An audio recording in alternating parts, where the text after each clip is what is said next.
The sun sank behind the jagged mountains like a tired old outlaw slipping into the shadows, and Dusty Hollow looked like every other forgotten town in the west.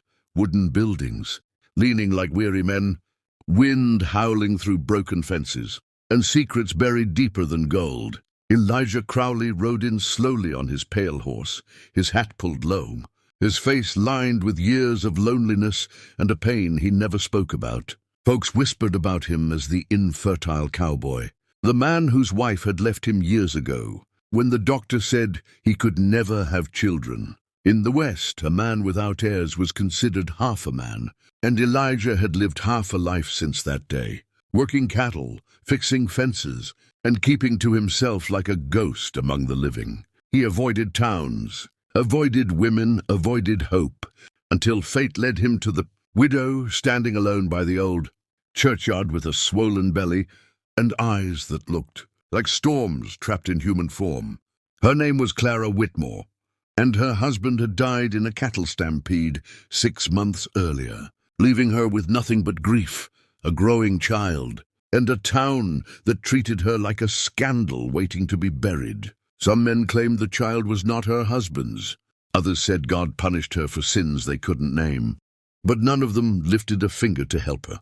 She rented a tiny shack on the edge of town, worked washing clothes for pennies, and walked every day past the graves where her husband lay. Elijah saw her the first evening he arrived, standing there with her hands on her belly, whispering to the ground as if her husband could hear her. Something in him broke open, a pain he'd carried for years, a longing he'd buried under dirt and dust and pride. Their first meeting was quiet and awkward, like two wounded animals circling each other in silence. He offered to help fix the broken fence around her shack, and she thanked him with a shy smile that looked like sunrise after a storm. He didn't tell her about his shame, about the doctor's words, about the whispers that chased him from town to town. He just worked, listened, and slowly found himself returning every day, bringing small gifts, fresh eggs, repaired tools, stories of the trail. Clara listened like no one had listened to him before, and for the first time in years, Elijah felt seen. One evening, after a town meeting where men laughed and joked about Clara's child, Elijah overheard a rancher say she should be driven out before the baby came. Rage burned through him like wildfire, and he stepped forward, hand on his gun, telling the man that if anyone touched her, they'd answer to him. The town fell silent, shocked that quiet Elijah Crowley had finally shown teeth. That night, Clara thanked him with tears in her eyes, and he confessed part of his story, that he had lost his wife because he couldn't give her a child. Clara placed her hand over his and said softly that children were gifts, not proof of manhood. Her words haunted him, echoing in his mind like church bells in an empty town. But shame is a stubborn shadow, and Elijah carried it with him as winter approached. He watched Clara's belly grow and felt a strange mix of envy and fear. He wanted to be near her, wanted to help raise the child, but feared that the truth would drive her away the moment she knew he could never give her a family of his own blood. Still, every evening he sat with her by the fire, listening to the wind, feeling something warm growing between them that neither of them dared to name. The baby came during a thunderstorm that shook the mountains and rattled the windows like spirits, knocking on the world. Elijah was the one who rode for the doctor, the one who held Clara's hand when the pain became unbearable, the one who whispered prayers when she cried out for mercy.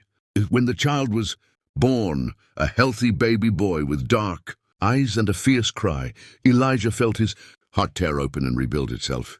In the same moment, he had never held a newborn before, and as he cradled the child, he felt something close to grace. Clara looked at him with gratitude and exhaustion, and in that quiet moment, he realized he loved her more deeply than he had ever loved anyone. But love, like the desert, can be cruel. A week later, the town preacher came to Elijah and told him Clara planned to leave Dusty Hollow, fearing the gossip and cruelty would poison her son's life. Elijah felt panic claw through his chest. He rode to her shack, found her packing, and without thinking, fell to his knees in the dirt. His voice cracked as he told her the truth, the full truth, that he was infertile, that his first wife had left him for it, that he had lived in shame ever since. He told her he had nothing to offer her except protection, loyalty, and a heart that would never abandon her or her child. Then he said the words that had been buried in his soul for years. "Please help bury my shame and marry me. Let me be his father, even if he ain't mine by blood." His tears hit the dust like rain on dry earth, and Clara stared at him in silence, the baby in her arms, the wind pulling at her hair like fate, urging her to decide. She thought of the cruelty of the town, of the loneliness of the road, of the kindness of this broken cowboy who had stood by her when no one else would. Slowly, she reached down and lifted him up, telling him that blood did not make a family, love did. She said she did not need a perfect man, only a faithful one. And in that moment, Elijah felt lighter than he had in years, as if the mountains themselves had lifted from his shoulders. They married quietly in the small church, with only the doctor and the preacher as witnesses. Some townsfolk mocked them, others softened when they saw Elijah walking through town with the baby on his shoulders, teaching him to ride, teaching him to be kind, teaching him to be brave. Over time, Dusty Hollow forgot the scandal and remembered only that the quiet cowboy had become a good husband and a good father. Years later, Elijah would sit on his porch, watching his son ride across the plains, knowing that the boy carried none of his blood but all of his heart, and he would finally understand that shame is buried not by hiding from it, but by standing up and loving despite it. Dusty Hollow slowly changed after Elijah and Clara's marriage, but change in the West never came without resistance. Some men still whispered that Elijah was raising another man's child, that he was less of a man for it. But Elijah carried himself differently now. He walked taller, spoke firmer, and when people mocked him, he looked them in the eye and said that a man's worth was measured by how he loved, not by what he left in a woman's womb. His words confused the old ranchers, but his actions silenced them. He repaired barns without pay, helped widows with firewood, and taught the town's boys to rope cattle and respect women. Slowly, people stopped laughing and started listening. Clara watched him from the porch many evenings, her heart full of gratitude and something close to awe. She had never known a man who carried his pain with such quiet dignity. At night she would sit beside him, the baby sleeping between them, and tell him stories of her late husband, of the good man he had been, and how she never imagined loving again. Elijah listened without jealousy, understanding that love did not erase the past but added to it. He told her about his first wife, how he had begged her to stay, how she had chosen another man who promised her children. Clara listened and held his hand, telling him that sometimes God breaks hearts to make them kinder. One day a stranger rode into town, a tall rancher with polished boots and cold eyes. His name was Thomas Reed, and he claimed to be the father of Clara's child. He said he had loved Clara in secret before her husband died and had left town to work cattle in Mexico, unaware she was pregnant. The town gathered like vultures around a carcass, eager for drama. Thomas demanded Clara come with him, saying the boy was his blood and deserved to know his real father. Clara froze, memories of loneliness and fear flooding her mind. But Elijah stepped forward, placing himself between Thomas and his family. He said blood did not make a father, presence did. He said he had been there for every tear, every pain, every night of hunger, and that no man could ride in and claim what he had abandoned.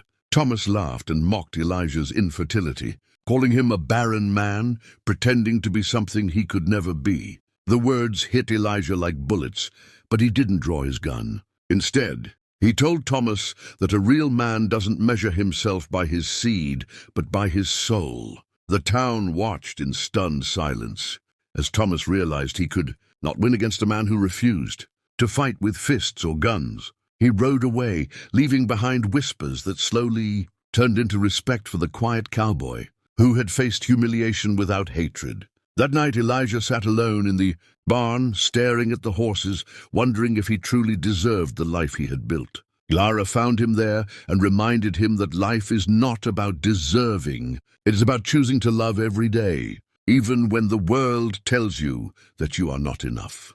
She kissed his cheek, and for the first time, Elijah felt like a complete man, not because of blood, but because of belonging. Years passed, and the boy, named Samuel Crowley, grew into a strong and gentle child. He learned to ride before he could read, learned to pray before he could curse, and learned to respect people before he learned to fear them.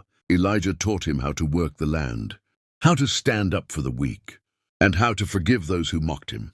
Samuel never knew the whispers that once followed his birth, and if he did, Elijah made sure they never defined him. One summer evening, a traveling school teacher came to Dusty Hollow and told Elijah that Samuel was bright and should go to a bigger town to study. Elijah felt fear again, the fear of losing someone he loved, but this time he did not cling to it. He told Samuel that a father's job is not to keep a child close, but to help him fly. Samuel hugged him and said that no matter where he went, Elijah would always be his father.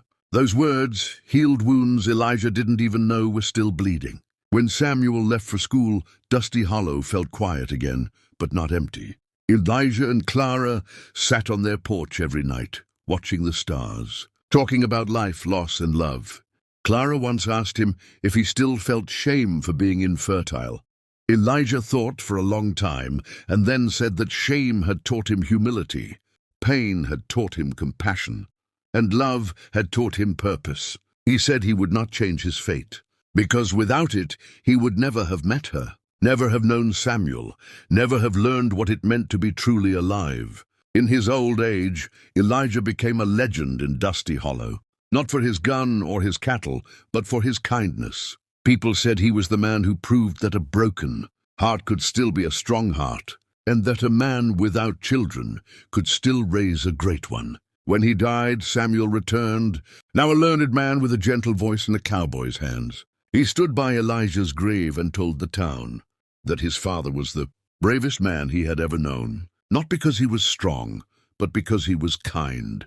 Clara placed a flower on the grave and whispered that shame had been buried long ago, replaced by love that would last beyond the mountains and the plains. And Dusty Hollow remembered Elijah Crowley not as the infertile cowboy, but as the man who chose love over pride, family over blood, and courage over shame. Moral lesson: a man's value is not measured by what he can biologically create, but by what he can lovingly nurture.